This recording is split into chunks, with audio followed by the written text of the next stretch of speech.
bisa berkumpul kembali pada pagi hari ini. Kebaktian bersama-sama ini adalah satu anugerah Tuhan, amin. Dan kita selalu saling mengingatkan untuk menjaga kesehatan, ikuti protokol kesehatan yang sudah ditentukan oleh pemerintah kita. Kita saling menjaga, saling mengingatkan, dan kita tahu bahwa ini kita fight bersama-sama untuk COVID ini, dan kita terus berdoa, ya.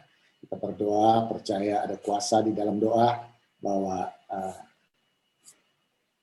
terus kita terlindungi, dan bagi yang terpapar COVID juga bisa cepat sembuh, dan kita juga terus berdoa bagi keluarga-keluarga yang mungkin kehilangan anggota keluarga mereka. Terus kita berdiri bersama-sama memberikan kekuatan penghiburan bagi mereka. Saudara, banyak hal yang kita tidak mengerti, tapi marilah kita terus percaya kepada Tuhan, amin, karena pengharapan kita hanya di dalam Tuhan.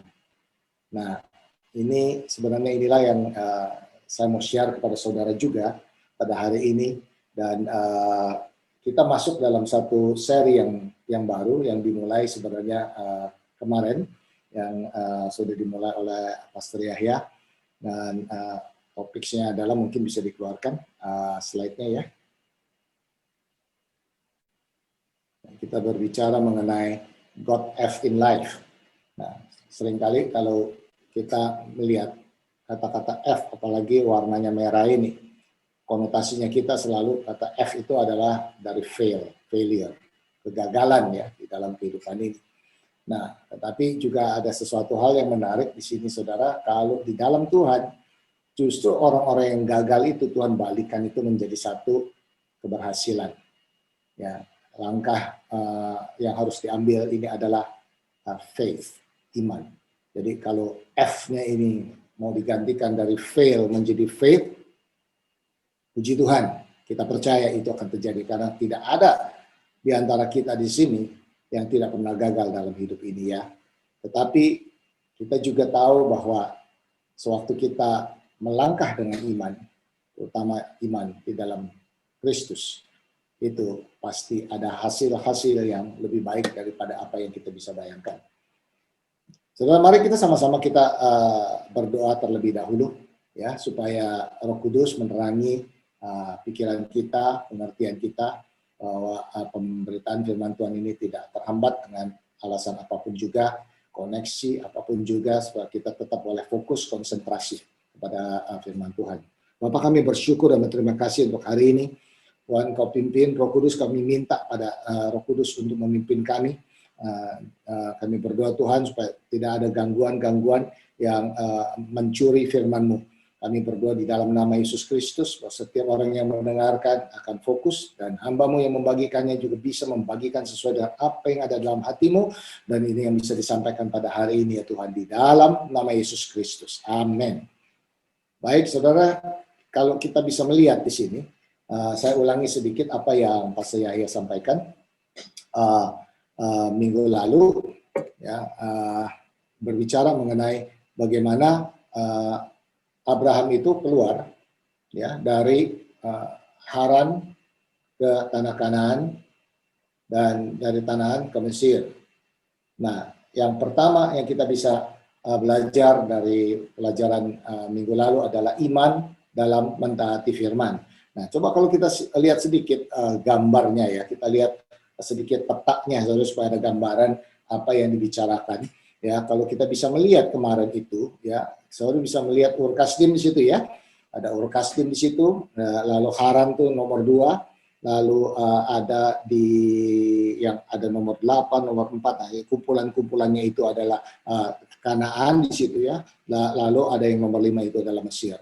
Nah, inilah peta modern sekarang ini, di mana lokasinya. Jadi ini bukan sesuatu hal yang khayalan, tetapi ini ada sejarahnya dan bisa dilihat sampai hari ini. Kalau saudara bisa melihat, Ur Kasdim itu ada di Irak, Haran itu ada di atasnya Syria ya, dan Mesir ya, Mesir seperti sekarang ini.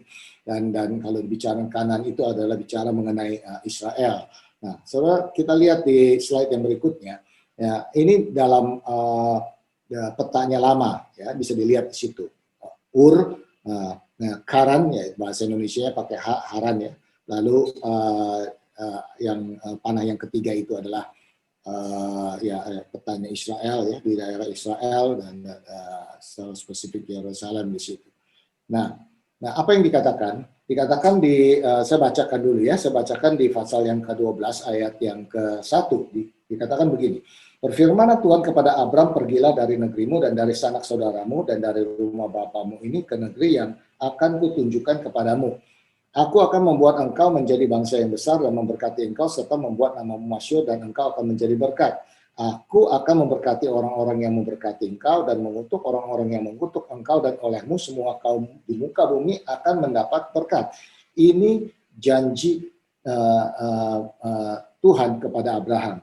Nah, tapi sebelumnya itu, saudara bisa perhatikan ya, sebelumnya itu di pasal 11 ayat yang ke-31. Ini berbicara mengenai ayahnya Abraham, Terah. Dikatakan begini, lalu Terah membawa Abram anaknya serta cucunya Lot, yaitu anak Haran dan Sarai menantunya, istri Abram anaknya. Ia berangkat bersama-sama dengan mereka dari Ur Kasdim untuk pergi ke tanah Kanaan. Jadi di sini memang rencananya adalah bahwa membawa sanak saudaranya itu, Terah ini, dari Ur Kasdim ke tanah Kanaan. Nah, disebutkan di sini, lalu sampailah mereka di Haran dan menetap di sana. Dan umur Terah 205 tahun, lalu ia mati di Haran. Jadi saudara bisa melihat tujuan utamanya adalah bahwa Terah ini berangkat dari Ur Kasdim ke tanah Kanaan, tetapi dia mati di Haran. Nah, mungkin saudara bisa bertanya kenapa harus bermutar seperti itu, karena memang medannya itu tidak bisa menyeberang langsung potong jalan. Begitu banyak pegunungan-pegunungan, dan biasanya orang-orang berjalan menelusuri ada river ya, ada sungai yang memberikan kehidupan bagi mereka dan hewan-hewan yang mereka bawa. Jadi makanya mereka harus berputar seperti itu. Nah, tapi apa yang terjadi? Terah mati di Haran. Tapi rencana Tuhan tidak berhenti sampai di situ. Dilanjutkan oleh generasi yang berikutnya, yaitu Abraham. Dan Abraham keluar dari Haran menuju Kanaan. Jadi terjadilah ceritanya itu. Dan memang saudara, firman Tuhan mengatakan bahwa ketika Abraham sampai di tanah Kanaan itu, Abraham mendapatkan firman dari Tuhan. Tuhan berbicara kepada dia, disinilah ya, keturunanmu akan diberkati. Nah, ada sesuatu hal yang menarik di sini, saudara, bahwa terjadi sesuatu sebenarnya di tanah Kanaan, bukan mulus-mulus begitu saja. Kalau kita bisa melihat di pasal yang ke-12, terus kita baca. Ini saya membahas mengenai pasal ke-12, 13, 14 ya. Jadi ini saudara bisa nanti di rumah bisa membacanya kembali. Nah, kita lihat di ayat yang ke-7.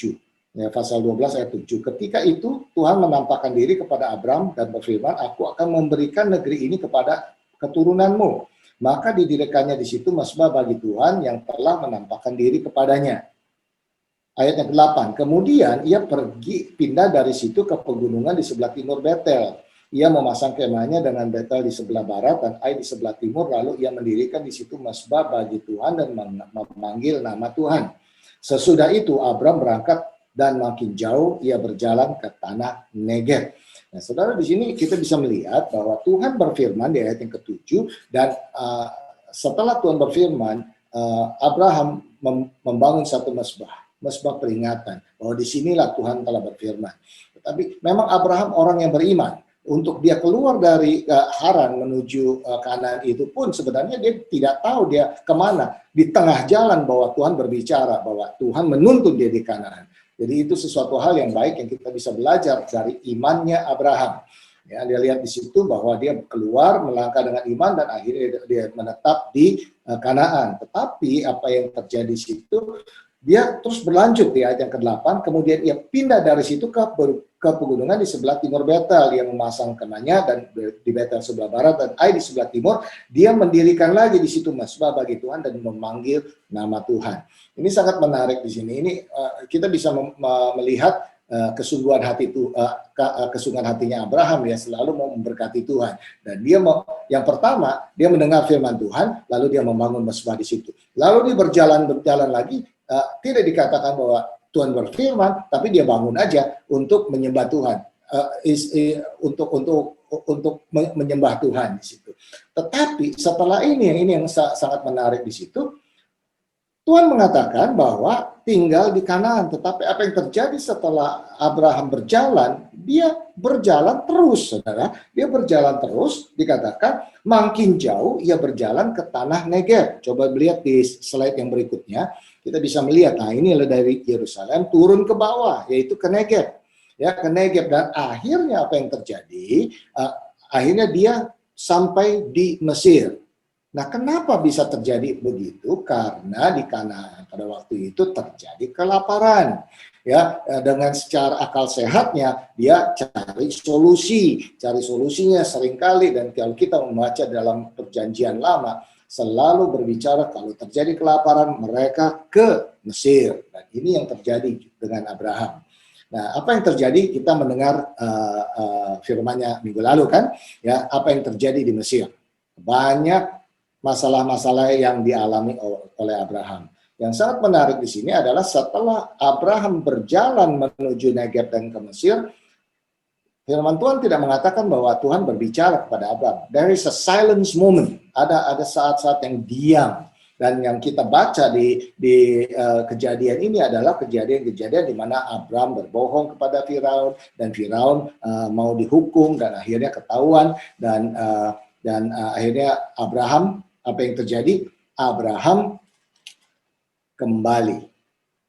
Ya, nah ini yang menjadi firman kita berbicara mengenai Abraham dan Lot. Nah, inilah pelajaran kita pada hari ini. Di pasal yang ke-13, ayat yang pertama, yaitu slide yang berikutnya ya. Maka pergilah Abraham dari Mesir ke tanah Negev dengan istrinya dan segala kepunyaannya, dan Lot pun bersama-sama dengan dia.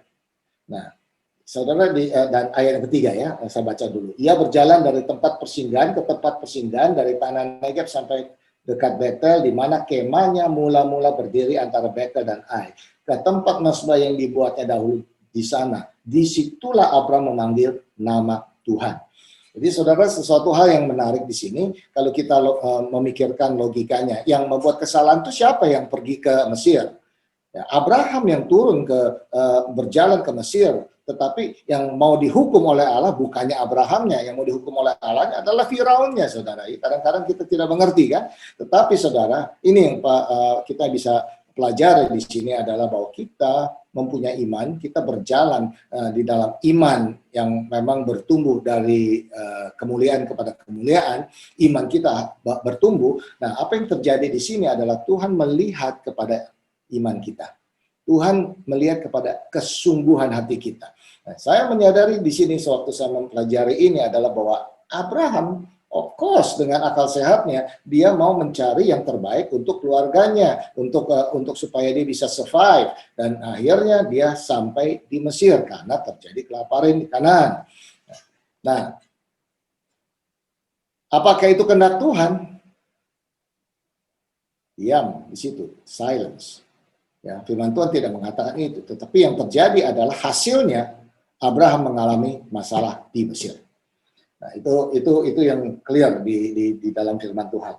Nah, apa yang dilakukan oleh Abraham? Saya yakin bahwa dia sadar dalam hal ini, dan apa yang dilakukan hal ini yang kita perlu belajar adalah bahwa Abraham balik dari mana dia miss.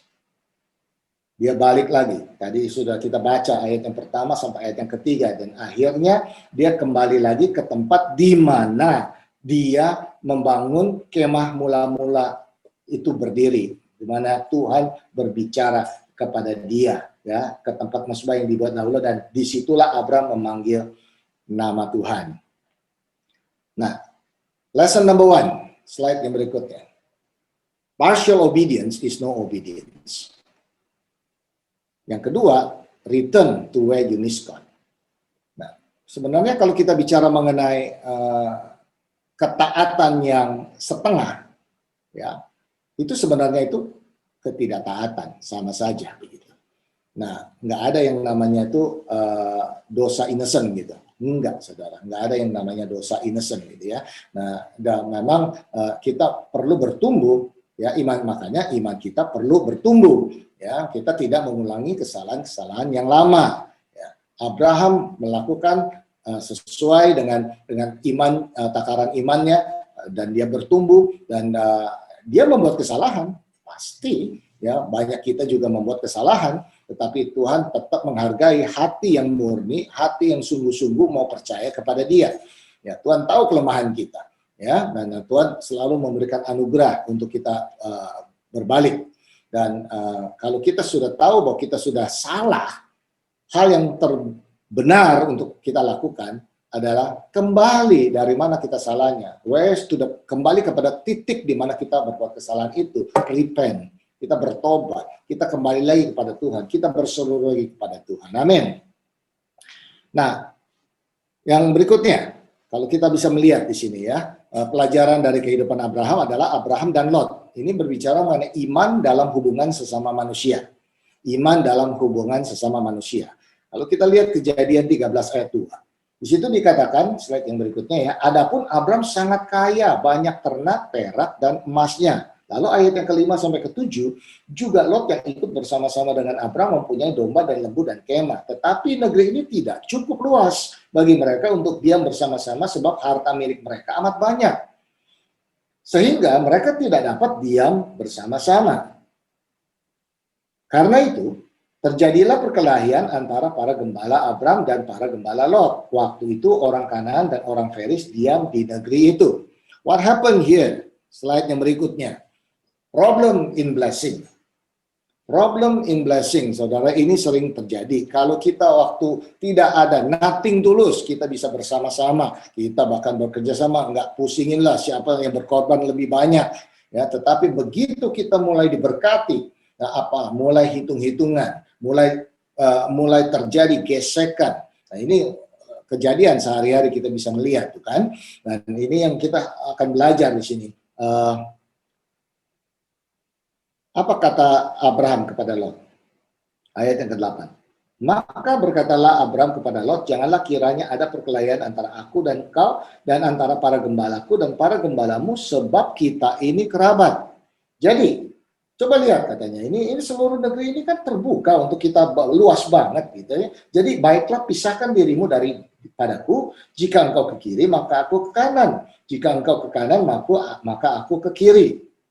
Nah, kita bisa membaca selanjutnya bahwa Lot akhirnya melihat dengan mata jasmaninya bahwa dikatakan di sini apa, lembah Yordan banyak airnya seperti taman Tuhan, seperti tanah Mesir sampai ke Zoar. Itu yang dipilih oleh Lot. Dan Abraham ayat yang ke-12 menetap di tanah Kanaan. Nah, saudara, kita flashback sedikit kembali. Tarik mundur ke ayat yang chapter 12, yaitu pasal yang ke-12, ayat yang pertama. Saya ulangi, berfirmanlah Tuhan kepada Abraham, pergilah dari negerimu dan dari sanak saudaramu dan dari rumah bapamu ini ke negeri yang akan kutunjukkan kepadamu, bla bla bla. Lalu di sini dikatakan ayat yang keempat, lalu pergilah Abraham seperti yang difirman Tuhan kepadanya, dan Lot pun ikut bersama-sama dengan dia. Nah, tidak dikatakan bahwa Abraham mengajak, tapi juga Abraham tidak menolak. Jadi di sini kalau kita bisa melihat, pergi dari sanak saudaramu. Tetapi Abraham mengizinkan Lot ikut bersama-sama dengan dia. Jadi kalau kita bisa melihat di sini, saudara, bahwa pertanyaan kita, apakah kesalahannya Abraham untuk mengajak Lot? Kembali lagi bicara mengenai total obedience and partial obedience itu tadi. Dan kita tahu ceritanya, justru Lot yang create a lot of problems untuk Abraham di kemudian hari. Apakah Abraham salah untuk mengasihi Lot? Saya rasa enggak. Dia pasti sayang sama Lot. Tetapi somehow ini bisa miss perintahnya Tuhan ini kalau tidak diperhatikan dengan secara detail. Mungkin bagi Abraham, what's wrong untuk membawa seorang Lot, keponakannya, toh juga dia bisa aja membantu nanti dalam pekerjaan sehari-hari yang membutuhkan pertolongan dia. Somehow, satu hal yang saya belajar di sini, saudara, bahwa kadang-kadang kita harus dengar Tuhan lebih, taat kepada Tuhan lebih daripada apa yang akal budi kita bisa analisa, walaupun hal itu baik. Ya, dan kita bisa melihat di sini bahwa Lot berjalan bersama-sama dengan Abraham. Abraham diberkati, Lot juga ikut dapat berkatnya. Nah, terjadi masalah di dalam berkat, problem in blessing. Nah, saudara bisa melihat di sini bagaimana iman Abraham bertumbuh. Ini yang sebenarnya pelajaran kita kan. Kita belajar bagaimana iman Abraham bertumbuh dari dia awalnya seorang yang failure, tetapi melihat bagaimana imannya ini bertumbuh dari perjalanan hidupnya. Nah, dia tidak marah-marah sama Lot. Abraham itu lebih tua dari Lot. Sudah sepantasnya Abraham memilih terlebih dahulu. Tetapi apa yang Abraham lakukan adalah mengizinkan Lot, keponakannya itu memilih terlebih dahulu. Untuk melakukan hal ini perlu kebesaran hati, saudara. Dan bukan hanya sekedar besar hati. Imannya terhadap Allahnya bertumbuh. Lot melihat apa yang baik bagi mata jasmaninya dia. Tetapi bagi Abraham, dia belajar sesuatu tentang Tuhannya. Dia mengandalkan Tuhannya lebih daripada berkat yang bisa dia dapatkan. Kalau secara jasmani, itu sesuatu hal yang kehilangan. Sewaktu dia berpisah dengan Lot, itu sesuatu yang kehilangan. Mungkin sepertiga, mungkin seperempat daripada kekayanya bawa oleh Lot. Ya. So anyway, berkatnya itu juga datang dari Abraham. Lot seperti ini karena Abraham. Nah, tetapi Abraham menetap di tanah Kanaan. Dia ingat bagaimana firman Tuhan. Di tempat ini, aku akan memberkati keturunanmu. Dan kalau kita membaca selanjutnya, di ayat-ayat selanjutnya, apa yang terjadi?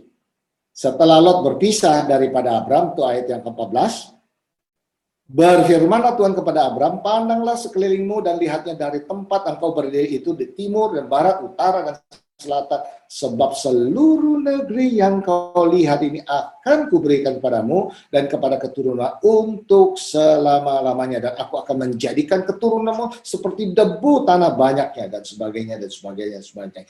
Tuhan berfirman lagi. Di mana Tuhan berfirman? Di Kanaan, di tanah perjanjian. Dan ketika Abram menetap dan dia tidak kemana-mana, Tuhan berfirman sekali lagi dan janjinya diulangi lagi. Nah, ini flashback sedikit, side track sedikit, bagaimana sewaktu kita mengambil keputusan yang benar, anak cucu kita juga akan diberkati, saudara. Nah, apa yang terjadi? Apa yang terjadi di dalam firman Tuhan ini, kita bisa melihat bahwa Ishak kemudian, ya anaknya Abraham, anak perjanjiannya, dia kemudian juga mengalami hal yang hampir sama dengan bapaknya, yaitu terjadi kelaparan sewaktu di tanah Kanaan. Dia juga berniat, juga pemikiran untuk ke Mesir, untuk cari untuk menyelamatkan keluarganya dan menyelamatkan semua hewannya dan sebagainya.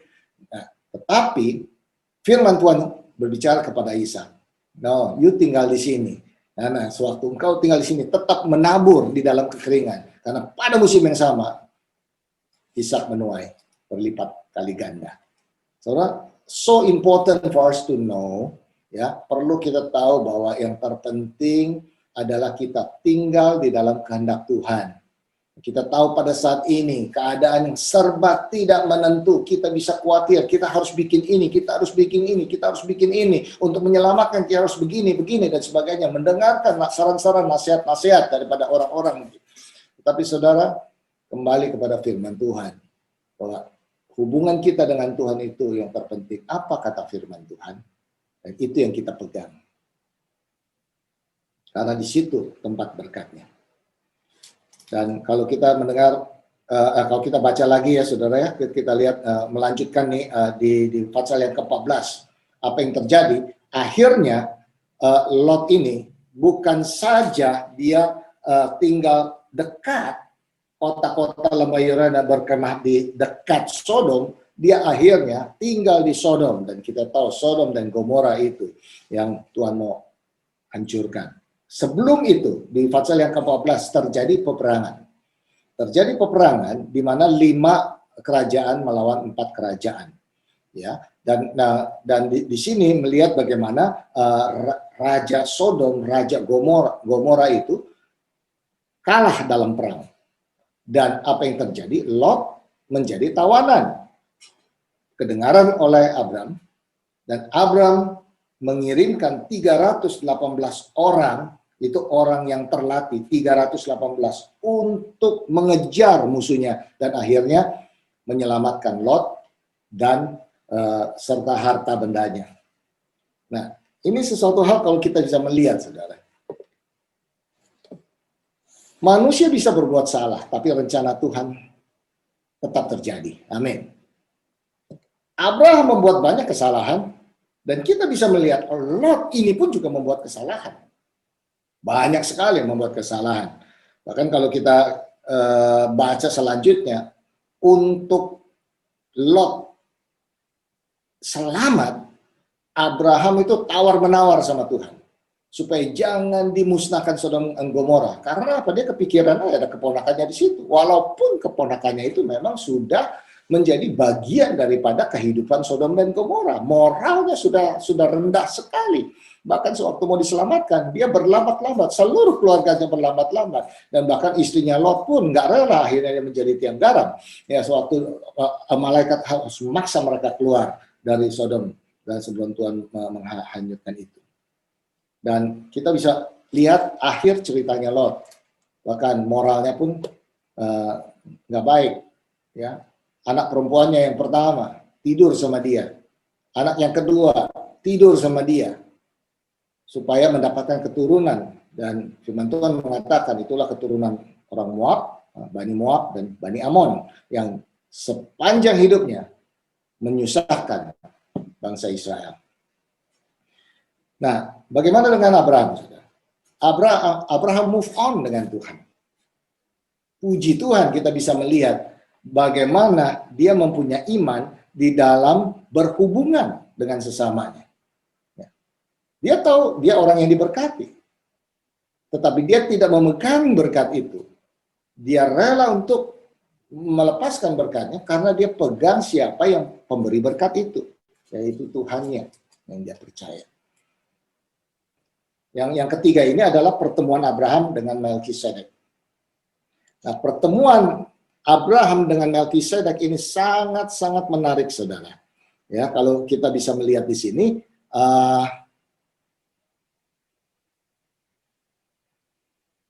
oke, saya tarik sebentar sebelum ke Abraham dan Melkisedek. Oke, tadi pelajaran yang kita dapatkan, ya ini adalah pelajaran kedua, yaitu kita bisa mengantisipasi adanya problem di dalam berkat. Ya, ketika Tuhan memberkati, kita antisipasi bisa ada problem di dalam berkat itu. Yang terpenting adalah bagaimana kita meresponi di dalam setiap masalah yang kita hadapi. Yang kedua adalah fokus kepada Tuhan, jangan fokus kepada berkatnya. Nah, yang ketiga, izinkan Tuhan dan jangan kita mengandalkan kekuatan kita. Let go and let God. Mari kita masuk sekarang pelajaran dari kehidupan Abraham. Yang ketiga adalah Abraham dan Melkisedek. Ini berbicara mengenai iman dalam pemberi berkat. Iman dalam pemberi berkat. Pasal 14 ayat ke-18. Di situ dikatakan Melkisedek, Raja Salem, membawa roti dan anggur. Ia seorang imam Allah yang maha tinggi. Lalu ia memberkati Abraham, katanya diberkatilah kiranya Abraham oleh Allah yang maha tinggi, pencipta langit dan bumi, dan terpujilah Allah yang maha tinggi yang telah menyerahkan musuhmu ke tanganmu. Lalu Abraham memberikan kepadanya 1/10 dari semuanya itu. Nah, ini terjadi, saudara, di mana sewaktu Abraham menyelamatkan Lot dengan 318 orang terpilihnya itu, dan setelah dia kembali, dia setelah menyelamatkan Raja Sodom, ya, dan bertemu dengan Melkisedek. Melkisedek ini Raja Salem, dan Abraham memberikan kepada Melkisedek setelah Melkisedek memberkati Abraham. Ini sangat menarik sewaktu kita mempelajari ini, saudara, ya, bahwa memang cerita ini tidak kebetulan, tuh ada sisipan begitu.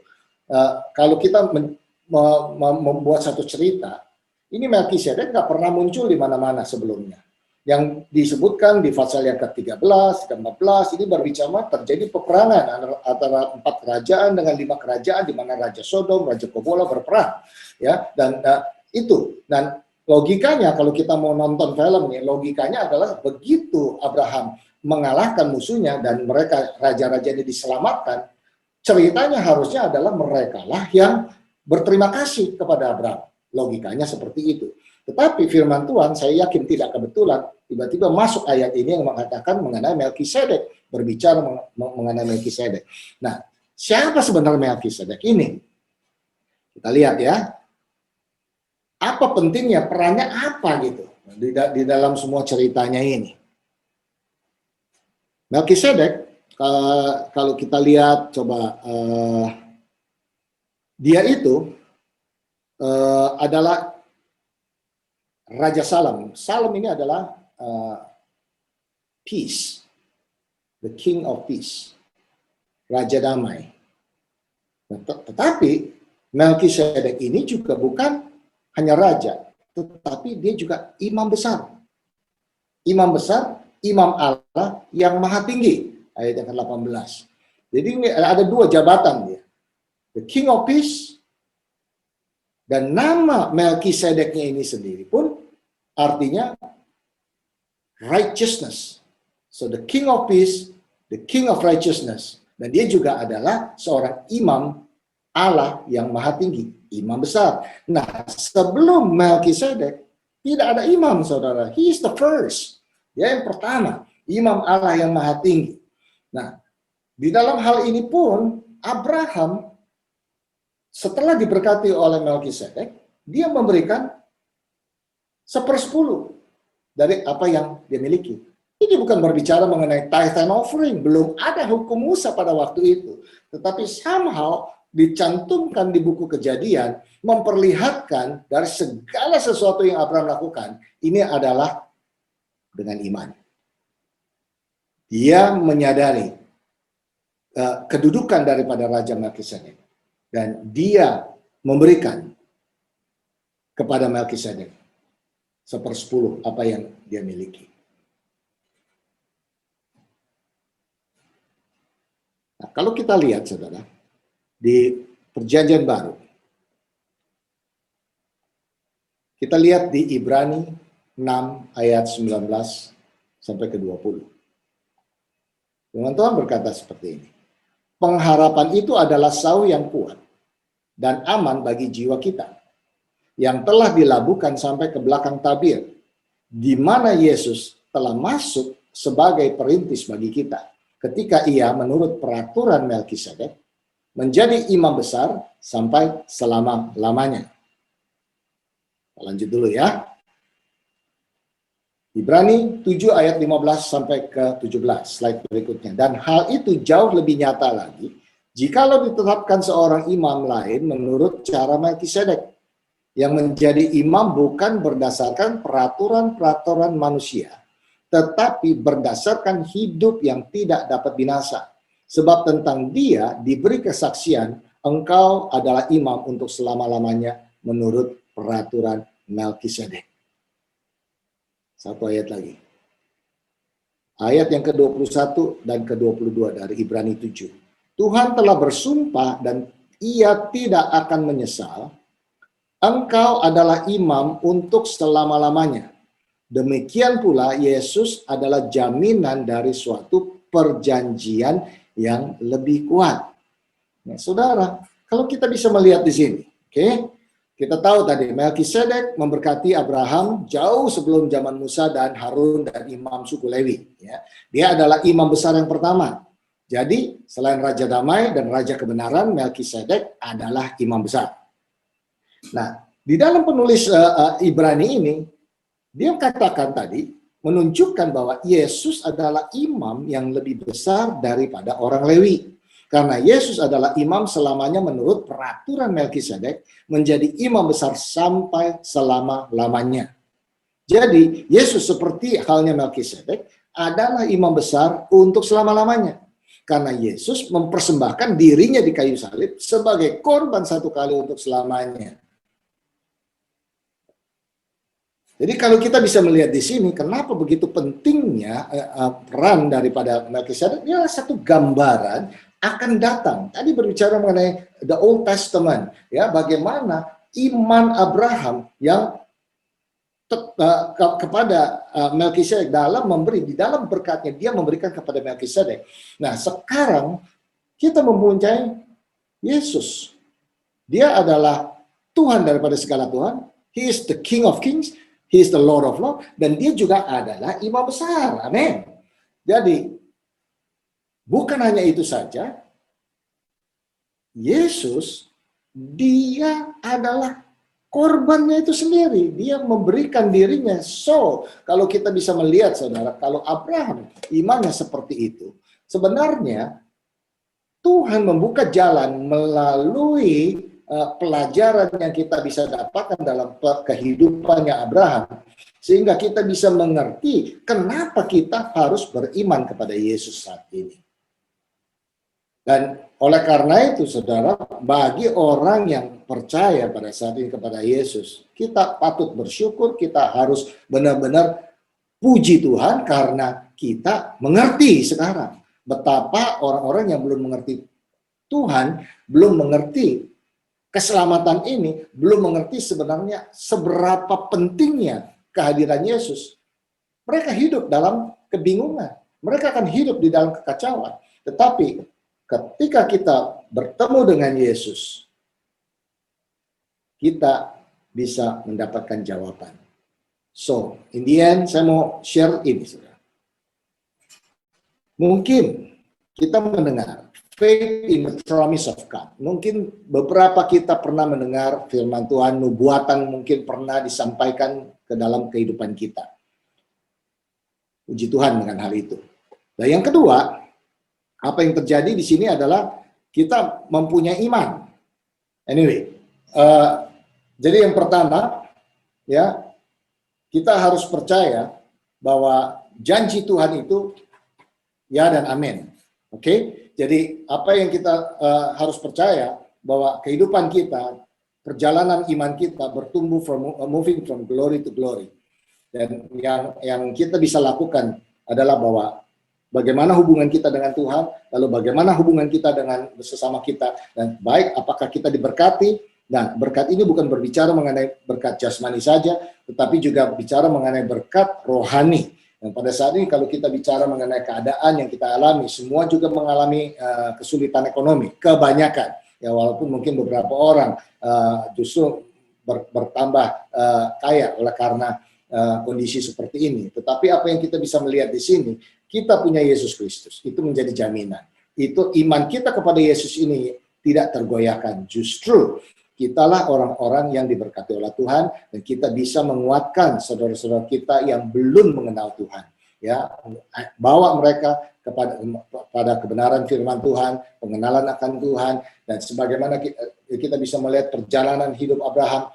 Di dalam kehidupan kita bisa berbuat kesalahan, tetapi Tuhan mempunyai anugerah. Dia selalu memberikan kesempatan selama motivasi hati kita benar. Dan sewaktu kita terus berjalan, mau menyenangkan Tuhan, berjalan kembali lagi kepada jalannya Tuhan. Nah, Tuhan akan menuntun hidup kita. Nah, dan kita akan melihat banyak iman di dalam Yesus Kristus akan membawa kita juga menjadi berkat bagi orang yang banyak. Mari sama-sama kita berdoa. Terima kasih Tuhan untuk firman-Mu. Kata-kata manusia terbatas, tapi Roh Kudus bisa memberikan penerangan, pengertian pada setiap kami. Dan sewaktu umat-Mu terus merenungkan firman, membaca kembali Tuhan, biar Roh Kudus berbicara secara khusus mengenai kehidupannya mereka, sehingga mereka bisa mengambil keputusan yang benar dan tetap di dalam rencana Tuhan, sehingga berkat-berkat yang Tuhan sudah berikan kepada mereka, yang sudah di promise, yang telah dijanjikan oleh Tuhan ini bisa tergenapi Tuhan, dan mereka bisa menjadi berkat bagi banyak orang. Dan ini kami lihat Tuhan bagaimana kesulitan-kesulitan yang kami alami pada saat ini sebagai satu bangsa, dan bila kami sebagai umat-Mu bisa meresponi dengan benar Tuhan, dan memberikan kekuatan, memberikan jawaban bagi yang memerlukan. Terima kasih, berkati jemaat-Mu di dalam nama Yesus Kristus kami berdoa. Amin. Tuhan berkati.